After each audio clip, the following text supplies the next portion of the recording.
Okay, right. So, right. So this is the basic file for all the Oracle modules like HRMS, Finance, SCM. This file, this document will give you how to navigate in Oracle, how to log in. See, in this, they will give clearly, there are three types. If that is guided documentation, they will give easily the steps and question and answer with solution with the screenshot.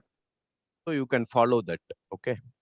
100% is not relevant because it is mixture of all. It will have technical, functional, and everything. So don't worry about this. We'll cover everything while going on.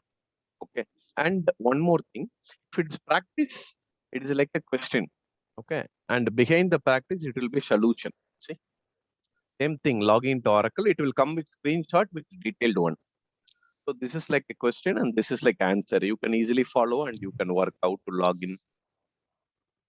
What are the steps and everything. So this is the basic document they given, find, and you can work. Okay, right. So you can just go through this. I think they're having some 2 volumes. This you can just go through. We'll start with general ledger now. Okay. So basically general ledger, like I said on the other day,